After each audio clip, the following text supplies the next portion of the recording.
Today, I just want to share about our summer plans. And so if you have been thinking about what you will do in the summer and you'd like to know what other homeschoolers are up to, stick around. So a lot of you might be feeling burnt out right now and you just need a break. And I get it. That is a common feeling right now, and you just want to have your whole entire summers off. But I want you just to stop and think for a moment, what would be the benefit of doing just a little bit of learning, maybe not even every day, maybe 2 or 3 days a week, and just working on some good habits and extra things, and what might be that benefit for you when you start school up again at in the new year. I have done both. I have taken a really long stretch off. Our first year homeschooling, we did school up until I believe the end of April. And then we took May, June, July, and August off, and then started up school again in September. But that next year, I realized that that was really rough, and it was hard to want to get back into daily school again after such a long break. Now, of course, that was a ridiculous break. But after that, I realized it is really helpful to keep up a little bit of schooling. It kind of helps ward off the boredom because you're giving them something productive to do. I know, as a mom of 4 girls, that we can't be constantly entertaining our kids all summer long when they are bored. And of course, yes, you want them to learn how to fight boredom by finding things to do, by reading a book, by playing, by being creative, but also giving them a little bit of educational work to do keeps their minds stimulated. And it really does help with boredom, because often they're bored because their minds are just not stimulated enough. And it really helps them to re-enter back into schoolwork. They're not forgetting all the things and all the work that they just put in so much effort for, and that somewhat gets lost. And then in the new year, they're trying to recall, how was it that we changed the denominators of a fraction to be the same, and all of these things, because you're working on it a little bit.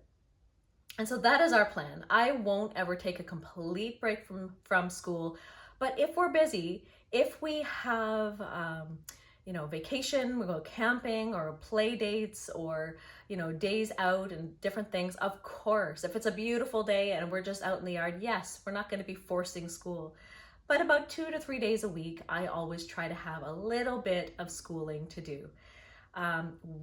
Because this past year, unfortunately, well, not unfortunately, it has been a great year, but we were doing 2 co-ops a week on Mondays and Fridays, which left us with only 3 days a week to do school. And because of that, we fell behind a little bit in some things. Now, we are almost caught up. We are right now in the first week of May.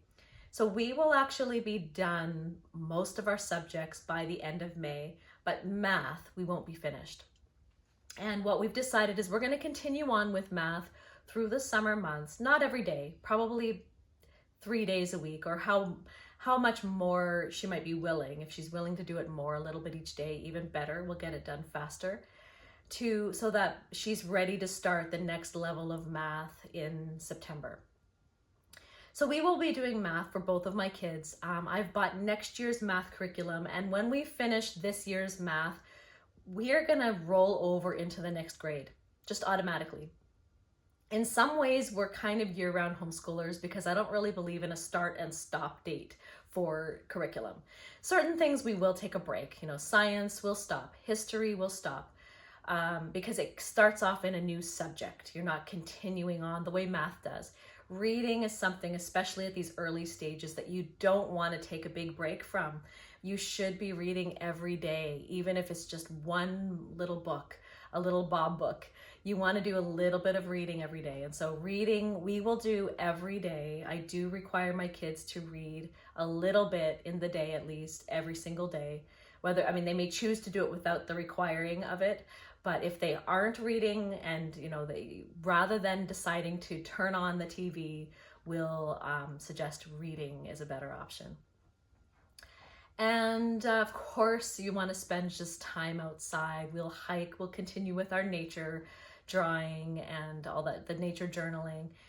But math is something that I think needs to continue on. I don't think you should ever stop and take a break from math until it is mastered. And then when you move on to a new subjects, you can take little pauses, a week or two here and there, I think is fine. But you really should keep up the math, because just like in reading, you can start to slip and lose what you've learned, and you don't want to have to backtrack. A little bit is okay, but as much as possible, we just like to keep up with math. And then other things that I'd like to encourage in the summertime are a few other things. I think it's a great opportunity when the course load is now light, when we're really just doing some reading and math. You want to take time to learn new skills. We are actually going to take up piano lessons again this summer, and we've done it on and off over the years, but never continued on throughout the whole year. Part of that was hard to do in the early years, because when my youngest was a toddler and then a preschool kid, she would not let her sister practice. It just became this huge battle. She wanted to come over and play at the same time. Oh, she hears the piano playing. Okay, now I have to come and bang on the keys too. And it was just this battle. She was never given an opportunity to practice, and we just could not seem to get her to stay away. And we kind of ended up giving up on piano lessons. But now they're both at an age where they can understand, let each other practice, uninterrupted. And so we're going to try again. And I think the summertime is a great time to do that. But the other thing, and we also are going to be doing writing and rhetoric for my daughter who's going into grade 5. I bought the curriculum. We started it this past year. We haven't finished it. And she does love to write. They're fun little writing assignments that it gives her. And she's going to be working on that this summer. I do love the writing and rhetoric program, but I have a ton of writing opportunities and curriculum coming up for grade 5. So I'd like to get it done this summer, and she won't be doing it in this coming year, although we might pick it up again for the next. Now, the last thing that I wanted to share about, and I think is a great opportunity, even if you don't do anything educational in the summer, it is a great opportunity to work on good habits. Sometimes when you try to work on good habits in the school year, in addition to all the schoolwork, in addition to all the math and the reading and all the things, you get burnt out. You don't feel like focusing on one more thing. But when you have a nice light load or even no load in the summer months, that is a great time to work on some of those habits. Maybe you want to teach your kids to add on some chores in the school year. Maybe you want to teach your kids, to take on the responsibility to walk the dog, or, things like that. The summer months is a good time to create good habits, and not just in your children, but also in yourself. There are so many habits that I'd like to have for myself, consistently wanting to wake up earlier in the morning so that I have more time to do things like read my Bible, or just have a few minutes to myself to have a quiet coffee. Things like that, certain habits that even just getting into the habit of journaling, or whatever it is that you have dreamed that you wished you could do, things that you value but you just don't feel like you ever have the time for. You can begin to create those habits in the summertime when your course load, when your workload is lighter, so that by the time September rolls around, you have created this habit and you can hopefully somewhat keep it up in the school year. And so that is something that we will be working on. I will be asking my kids, what do they want to work on this summer? And we'll help each other. We like to do like sticker sheets, where we have a sheet where we might put stars to keep track of all the times we remembered to make our bed, or whatever it might be. We try to help each other, remind each other to maintain these habits and these good skills that we are trying to master and learn. Another thing that we may work on rainy days, which we've always been working on a little bits in here and there, are typing. My daughter is taking a typing class, and we may come back to that occasionally. But I think that might be all I have for you. Comment below and tell me what your plans are for the summer.